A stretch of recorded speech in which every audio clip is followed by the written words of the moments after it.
بسم الله الرحمن الرحيم. قال تعالى: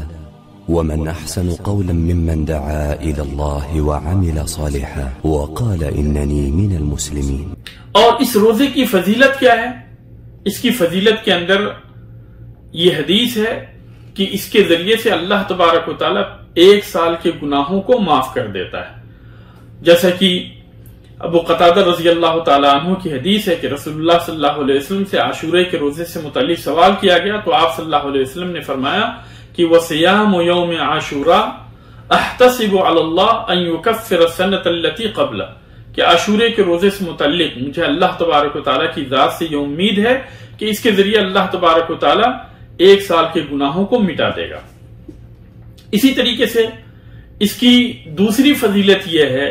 کہ حدیث کے اندر آتا ہے، عبداللہ ابن عباس رضی اللہ تعالیٰ عنہما کہتے ہیں ما رأیت النبی صلی اللہ علیہ وسلم یتحرى صیام یوم فضلہ علی غیرہ الا هذا اليوم یوم عاشوراء وهذا الشہر یعنی شہر رمضان، کہ میں نے نبی کریم صلی اللہ علیہ وسلم کو رمضان اور عاشورے کے روزے کے علاوہ کسی دوسرے دن کے روزے کو جس کو دوسرے دن کے اوپر فضیلت دی ہے اس قدر اہتمام کے ساتھ رکھتے ہوئے میں نے نہیں دیکھا. اس حدیث کو امام بخاری اور امام مسلم نے روایت کیا. اسی طریقے سے جو ہے اس کی فضیلت یہ بھی ہے کہ اس کے اندر نبی کریم صلی اللہ علیہ وسلم کی اقتدا ہے، کیونکہ جس چیز کے اوپر موسیٰ علیہ السلام نے اللہ تبارک و تعالیٰ کا شکر ادا کیا، نبی کریم صلی اللہ علیہ وسلم نے اس کے اوپر اللہ تبارک و تعالیٰ کا شکر ادا کیا، تو نبی صلی اللہ علیہ وسلم کی اقتدا کرتے ہوئے ہم اس دن کا روزہ رکھتے ہیں. اور اسی طریقے سے چوتھی چیز یہ ہے اس کی فضیلت میں کہ صحابہ کرام اپنے بچوں کو بھی روزہ رکھایا کرتے تھے، جیسا کہ حدیث کے اندر آتا ہے، ربیہ بنت معوذ رضی اللہ تعالی عنہ کی حدیث ہے کہ نبی کریم صلی اللہ علیہ وسلم نے عاشورے کے دن صبح صبح، یہ 2 ہجری کی بات ہے، ایک صحابی کو اعلان کرنے کے لیے بھیجا کہ اگر جس نے بھی کچھ کھا پی لیا ہے تو پھر اسی صورت میں بقیہ دن کا وہ اپنا روزہ مکمل کرے، اور جو روزے کی حالت میں صبح کیا یعنی ابھی تک جو روزے کی حالت میں ہے کوئی کچھ کھایا پیا نہیں ہے تو وہ اپنے باقی دن کے روزے کو مکمل کرے، اور کچھ کھائے پیے نہیں، اس لیے کہ آج کا دن جو ہے یہ عاشورے کا دن ہے. پھر اس کے بعد میں کہتی ہیں کہ فَكُنَّا نَصُومُهُ بَعْدُ کہ اس کے بعد میں ہم لوگ روزہ رکھتے تھے عاشورے کا، وَنُصَوِّمُ صِبْيَانَنَا اور اپنے بچوں کو بھی اس دن روزہ رکھایا کرتے تھے، وَنَجْعَلُ لَهُمُ اللُّعْبَةَ مِنَ الْإِهْنِ اور ان کے لیے روئی کا ایک کھلونا بناتے تھے، جب وہ رویا کرتے تھے تو ہم انہیں یہ کھلونا دے دیتے تھے اور پھر ہم افطار کے وقت ہی انہیں کھانے کے لیے دیا کرتے تھے. اب یہاں آخری مسئلہ یہ ہے کہ اس کے روزے کی کیفیت کیا ہے. تو آپ نے یعنی ابھی سنا کہ صحیح مسلم کی روایت میں ہے، عبداللہ بن عباس رضی اللہ تعالی عنہما سے وہ روایت مروی ہے کہ نبی کریم صلی اللہ علیہ وسلم کو جب اس دن کے بارے میں بتایا گیا کہ یہود و نصارہ اس دن کی تعظیم کرتے ہیں تو آپ صلی اللہ علیہ وسلم نے فرمایا کہ لئن بقیت الی قابل لأصومن التاسع کہ اگر میں آئندہ سال تک باحیات رہا تو 9 تاریخ کو بھی روزہ رکھوں گا. اور دوسری روایت کے اندر ہے کہ فإذا كان العام المقبل ان شاء اللہ صمنا اليوم التاسع کہ اگلے سال جو ہے ہم انشاءاللہ 9 تاریخ کا بھی روزہ رکھیں گے. لیکن عبداللہ بن عباس رضی اللہ تعالی عنہما کہتے ہیں فلم یأتی العام المقبل حتی توفی رسول اللہ صلی اللہ علیہ وسلم کہ آئندہ سال کے آنے سے پہلے ہی نبی کریم صلی اللہ علیہ وسلم کی وفات ہوگی. چنانچہ اس روایت کی روشنی میں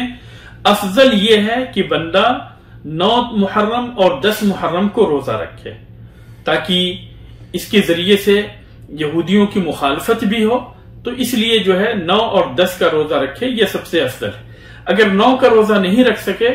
تو 10 اور 11 کا روزہ رکھ لیں. 9 کا روزہ اگر نہیں رکھ سکے تو 10 اور 11 کا روزہ رکھ لیں،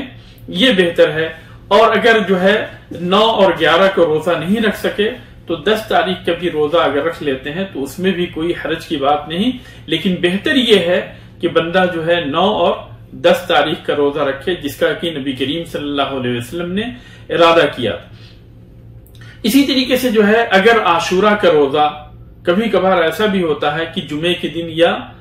ہفتے کے دن جو ہے عاشورہ کا روزہ آ جاتا، عاشورہ کے دن ہو جاتا، تو اگر عاشورے کا روزہ جو ہے ہفتے کے دن یا جمعے کے دن اگر عاشورہ ہے تو اس دن بھی روزہ رکھنے میں کوئی حرج کی بات نہیں. اگر عاشورہ جو ہے جمعہ کا دن ہو یا اسی طرح سے ہفتہ کا دن ہو، سنیچر کا دن ہو، سیٹرڈے کا دن ہو، تو اس میں بھی جو ہے روزہ رکھنے میں کوئی حرج کی بات نہیں، روزہ رکھ سکتے ہیں، کوئی حرج کی بات نہیں۔ اسی طریقے سے جو ہے ایک بات اور یہاں پہ رہ جاتی ہے کہ بعض روایتوں کے اندر آتا ہے کہ 9، 10 اور 11 کا روزہ رکھے، صوموا یوما قبلہ و یوما بعدہ، یا او یوما بعدہ، کہ جو ہے